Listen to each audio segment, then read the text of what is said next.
The movie begins with a voice of a 117-years-old woman, trying to explain to us that mankind came from the ocean, and when our life journey as human beings on this earth is finished, our souls return back to the ocean as beautiful fishes.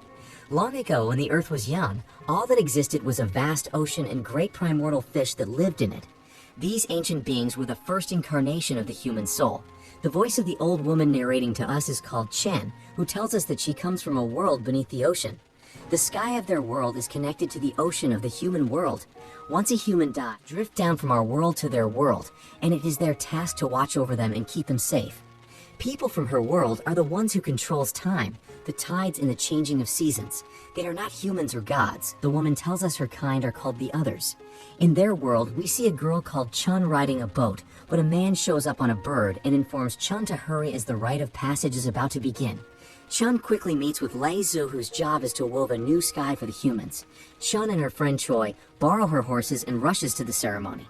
In their world, every child who has turned 16 is being sent to the human world in a rite of passage ceremony so they can see for themselves how they control the rain, the wind, the sun, and the stars.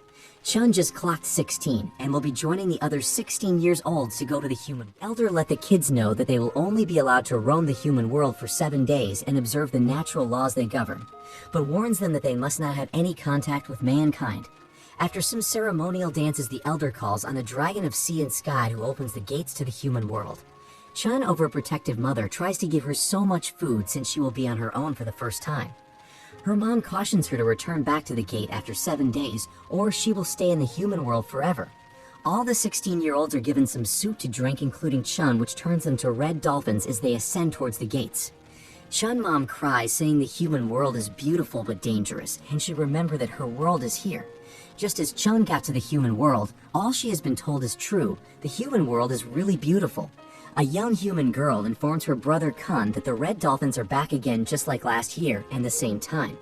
For 6 days, Chun explored the human world. She saw wooden sailing ships and lights that flickered and danced across the heavens. Saw the candles that the humans lit to accompany the souls of the departed on their journey down to the rivers to the sea.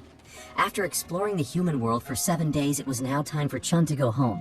Meanwhile, a human boy called Kun, who admires fishes, rubs some dolphin food around his body to attract them to him. Just as he dives to the ocean, due to the food on his body, the dolphins and all kinds of fishes surrounds him. Just as he plays with the fishes, he noticed a red dolphin who turns out to be Chun staring at him. Kun tries to approach her, but she runs away from him. He tells his sister that there is something really different about that dolphin. At nightfall, just as Kun plays his flute, Chun comes out to listen to the beautiful sound, but she later realized that the 7th and the last day is almost over and had to get back before the gate closes. Just as she hurries back, she sees some fishes trapped in a net and goes back to save them, but unfortunately, she ended up getting trapped herself. Kun is being notified by his sister how the red dolphin is being caught in a net. Quickly, Kun gets his knife and dives into the ocean. Kun tries to set her free, but it becomes much harder for him since the dolphin thinks he is trying to harm her. After freeing her, the dolphin hits him with her tail, which drowns him really deep in the ocean. Chun realizes what she has done and tries to save him, but it's already too late. Kun died after consuming so much water. Chun returns back to her world and is welcomed by her parents, but she appears to be really sad due to Kun's death. The next morning, Chun pays a visit to the village elder to know where the humans go when they die. He tells her that their body is turned back into dust from which they were made, while their souls go to the Ascendant's Palace, where they are transformed into tiny fishes and watched over by the Lady of Souls, Ling Po. Chun goes to sit alone far from the village, where she begins to play Kun flute. This is enjoyed by a gigantic statue who turns out to be alive. Chun tells the statue that the flute belongs to a human boy who is now dead because of her, but in reply, the statue drops a bell saying the Lady of Souls can help her. He tells her to come back here at midnight and ring the bell and someone will come for her. At midnight, Chun sneaks out of the house and hurries to the place. She is spotted by her friend Choi, who follows her to see where she's going. Just as Chun arrives at the place and rings the bell, a mythical being arrives on a boat and takes Chun to a gigantic mansion. Chun unlocks the password of the door, where Chun is met by the Lady of Souls. Chun tells the Lady of Souls that she's looking for the soul of a human boy. The Lady of Soul, who realized what Chun is trying to do, warns her that it goes against the laws of nature and the punishment for those that defies nature is harsh, but Chun doesn't care as long as she can save his soul. Anyway, the Lady of Souls concludes that resurrecting someone from the dead doesn't come cheap. Chun has to give one of her body parts to her in return. But this is going to be a very painful process, so instead of doing that, the Lady of Souls decided to take half of her life instead in exchange of the soul. Chun is taken to the Hall of Souls where all human souls are kept after death. They are in form of a fish, but it doesn't take that long for Chun to find Kun's soul because she remembers everything about him apart from his name. The Lady of Souls then takes a piece of her soul to wake him, and now their lives are bound together. Now is up to Chun to guide and protect him through all the difficulties ahead until he is grown enough to return to his world and be restored to life. If she fails to protect him, his soul will vanish into the void forever. Just as Chun watches over the fish and thinks of a name to give it, Choi shows up and tells her to name the fish Kun, because there is this enormous fish in the ocean, and its name is Kun. Just after a few days, Kun did not only grow bigger, but he also started to fly.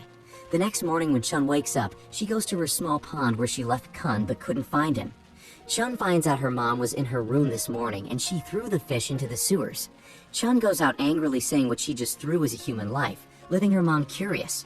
Choi meets Chun and tells her not to be upset because he knows where to find Kun. After they got to the sewers, Choi volunteers to go inside to find Kun, but they are met by an elderly woman who is being followed by rats everywhere. She falls in love with Choi because of his good scent and appears to know that they are looking for a fish given to them by the Lady of Souls. All the good people who dies are turned into fishes and are given to the Lady of Souls, while all the bad people are turned into rats and are given to her. The old lady agrees to help them under the condition of Choi having a little dance with her. After that, she orders her rats into the sewers and they were able to bring Kun out of the mud. Chun decides to live the fish in a village well. A boy who watches them goes to check what they placed inside the well only to be shocked to see a fish. It can lead them to total destruction, so the boy goes to inform the village elder who goes to check but sees nothing. But he noticed weird happenings in the village like the unseasoned weathers and salty rain, which he believes to be bad omens, and tells the villagers to stay vigilant. Chun and Choi takes Kun to a river deep in the forest where none of the villagers will find it. Choi senses something hiding beside them, and as he goes to check, a large snake emerges from the woods and attacks Chun, but the fish defends her. Choi fights the snake, but he gets bitten because he didn't realize it was a two-headed snake. He defeats the snake anyway, but falls to the ground unconscious due to the poison from the snake. Chun carries the unconscious Choi to her grandfather, who has talents in healing. After observing Choi body, her grandpa nods his head because Choi is going to die since the antidote for a two-headed snake doesn't exist. After a while, her grandpa realizes there is one way to save his life, and tells Chun to wait outside. Her grandpa absolves the poison inside Choi body and transfers it to his body. Chun is excited to see Choi alive and well again, but later realized there was a cost to this action, which is her grandpa life. Her grandpa tells her not to blame herself because even if he didn't sacrifice his life to save Choi, he will still soon die of old age. It is the natural order of things. After Chun grandpa died, it's formed into a begonia tree, which protects the birds and gives them a home, including his wife, whom after her death, was transformed into a phoenix bird. For the first time in their world, the season falls into chaos and the villagers feel something bad is in their presence. Chun reveals to Choi that she won't be alive when her parents gets as old as her granddad. Just when they need her to look after them, she will be gone. Chun reveals that she had traded half of her life to save Kun. After Chun left, the elderly woman from back then communicates with Choi through a cat, informing him that the villagers are beginning to suspect Chun and warns that if they find Kun, Chun will be punished for breaking the rules of nature. To avoid Chun from getting punished, Choi quickly takes Kun and places him in the mountain's river, telling him to leave if he cares about Chun. Chun gets angry with Choi for placing Kun into the river and goes to search for him. She gets drowned, but luckily, that old woman sends her rat to save her. Choi sees Chun and Kun unconscious in the snow and takes them to a warm place. During their recovery, Chun dreams of the day where Kun returned back to the world of the humans. Upon hearing Chun's conversation on how Kun means so much to her, he immediately goes to see the Lady of Souls to bargain half his life, so Chun can gain back her full life. The Lady of Souls tells him the price has gone up, and demands his entire lifespan as payment, while warning that Chun will die regardless when Kun returns to the human world. The Keeper whispers to Choi how to save Chun from this fate. The presence of a human soul, which is in form of a fish, will bring destruction and calamity in their world. The villagers realizes that Chun is with a human soul, and that has been the cause of the bad omens happening in their world. They all gather together and unite their powers to kill Kun and restore balance to their world.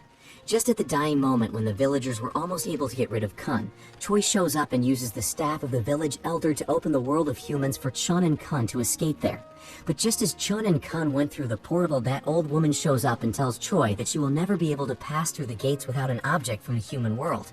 It is revealed the woman stole a flute that belongs to Kun, and since it's an object from the human world, the woman is able to pass through the gate.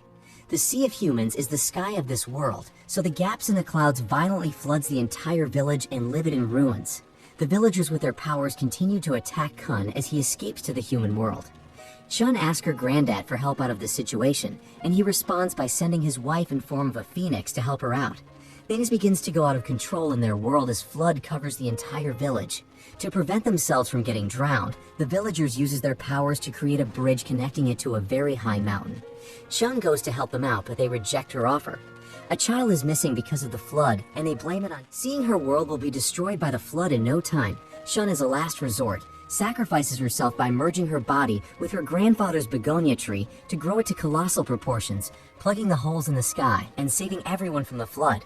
Instead of returning back to Earth, Kun decided to remove a branch from the begonia tree and handed it to the Lady of Souls, who used it to restore Chun's life. The Lady of Souls tells Chun her powers has been lost due to the sacrifice she did to save her people, and now she no longer belongs in this world but the human world. Chun immediately sets out on her journey to return to the human world with Kun. Choi, overwhelmed with regret in knowing they are spending their last night together, is unable to express his feelings for her. The next morning, Chun says Kun goodbye as Chio opens one last portal for his return. Choi, following the Lady of Soul's instructions, casts a spell that will send Chun to the human world while killing him by setting him on magical fire. As Choi burns away, he reveals to Chun that he'll be with her always. Chun is transformed into a red dolphin, allowing her to follow Kun through the portal. On a seashore in the human world, Kun and Chun wash ashore in their human forms. As Kun regains consciousness, he sees Chun holding out her hand to him. In a mid-credits scene, the Soul Keeper restores Choi to life from his ashes and declares Choi her successor, revealing the true cost of Choi's sacrifice for Chun.